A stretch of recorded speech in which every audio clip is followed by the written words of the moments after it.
So if you want to start growing sweet potato slips like this, you have to stop using toothpicks and plastic cups. There's a much faster way that it gets you way more production, way more slips. All right, and we're going to talk about it right now. All right, guys, so let's go ahead and get right into it. My favorite method of slipping sweet potatoes. So what we're going to start with is a basic, this is the catch tray from like a seed starting kit. This is what we're going to plant everything in right here. Super easy, not complicated. And most of us probably already have these right at home. We're going to have some good, rich, we're going to have some good, moist, loose, well-draining soil. Or this is, for us, this is seed starting mix. This is basically 70% cocoa core, 30% perlite, and then I threw in like a cup or two of worm castings. And then we're going to have our good, viable sweet potatoes that we're going to be slipping. Now, these are store-bought. You don't have to overthink it. You don't have to complicate things. These are just bought from the grocery store. I thought I was grabbing organic because it says orange on the bag, and I thought that said organic. I thought those were organic sweet potatoes, but they're not. They're just conventionally grown.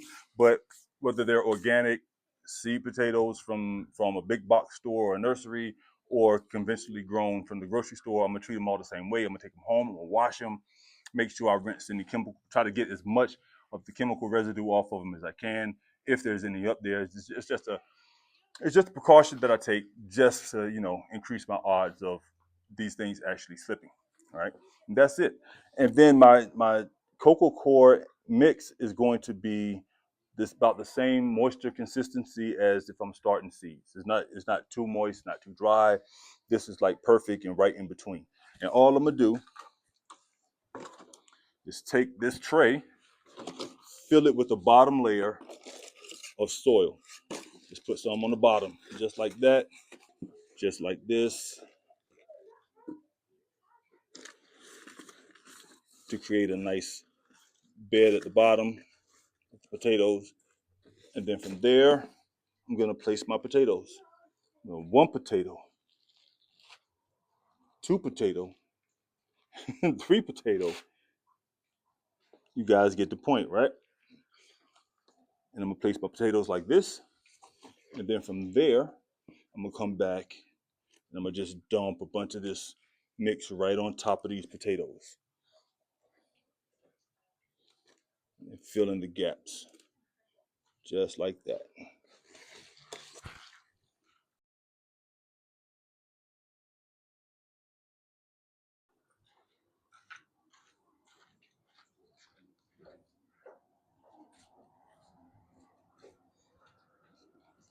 So I'm gonna just fill in the gaps with the mix.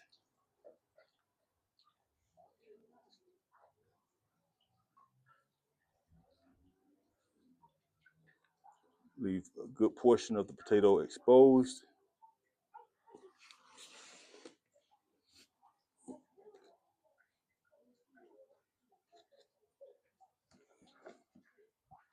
And this method works wonderfully for us. We've been doing it for like 3 years now. This is year 3.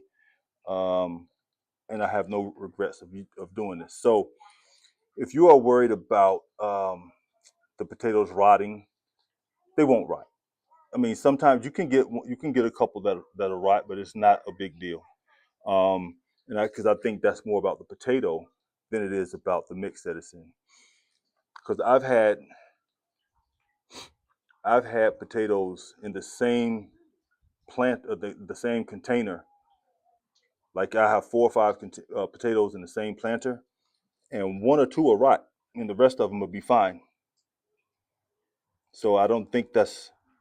And then obviously, if these 2 were to rot, I'm going to replace them, right? And I've done that, and the new potatoes have done the same. Have done the same thing. Like they grow just fine. So I think it's less about the potato. I mean, less about the mix and the method, and more about the individual potato. Because I've also had potatoes rot using the old school toothpick and cup method. All right. So and that's it. That's all I'm doing for these potatoes. And as you can see, the potatoes are decently buried. They you know, they're both ends are covered. Left a nice little spot in the middle for them to left them exposed. If I've even seen other people, I don't do it, but I've seen other people completely bury it, and it works fine for them too. I don't completely bury it because I don't want to.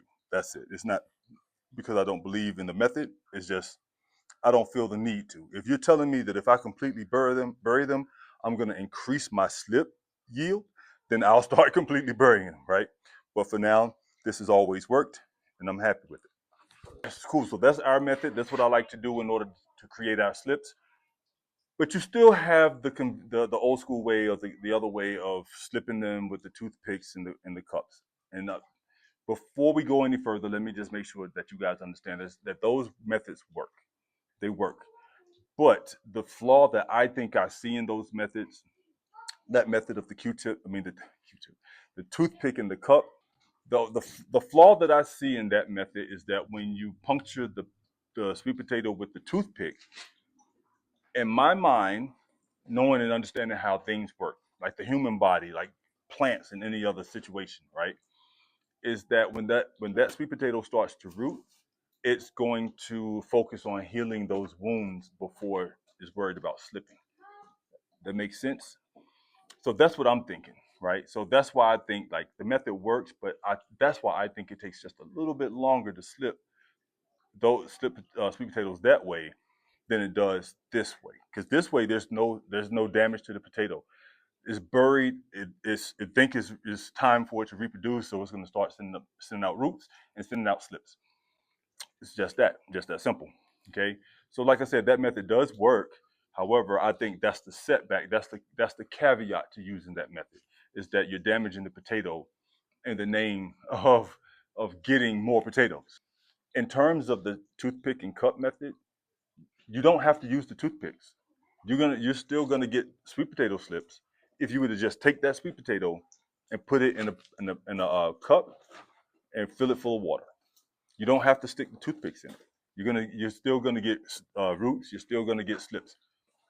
So the toothpicks are they're not even necessary. So yeah, guys, that's it. That's all I got for you for today. That's our preferred method of slipping potatoes. Like I said, we've been doing it for like 3 years now. We absolutely love it. The results are much better.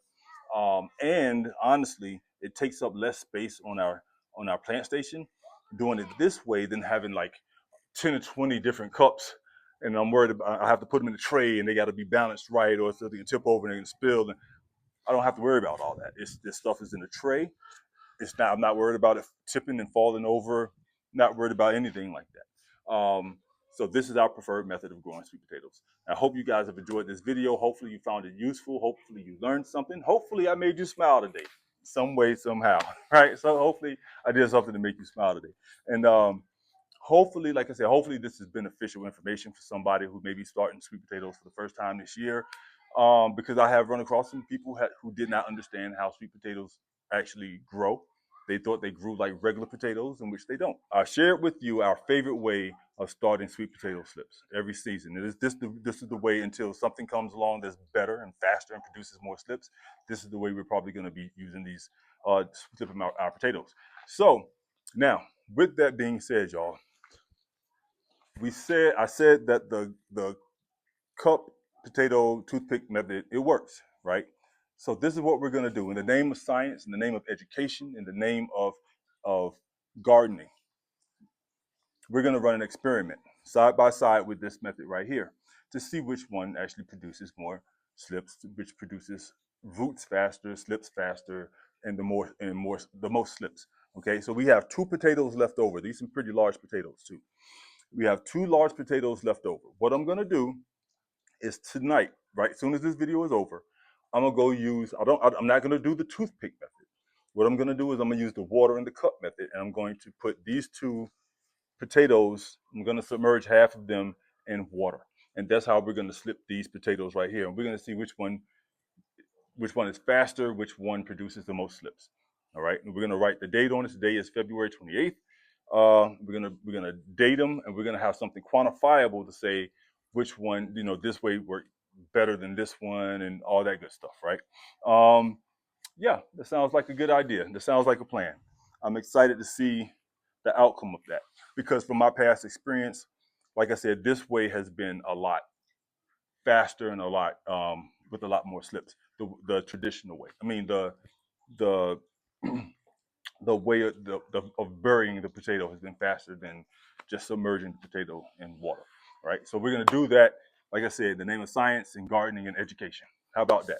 All right. So with that being said, guys, we appreciate you guys for watching. We hope that you learned something today. Hopefully we helped somebody along the way that wants to grow sweet potatoes in their garden this year. And this is going to get you off to a really good start. All right.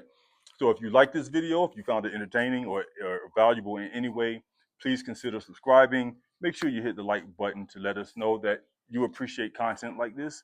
And here is another video for you guys to watch for your viewing pleasure, to follow us on our gardening journey. And we will see you guys in the next video. Deuces.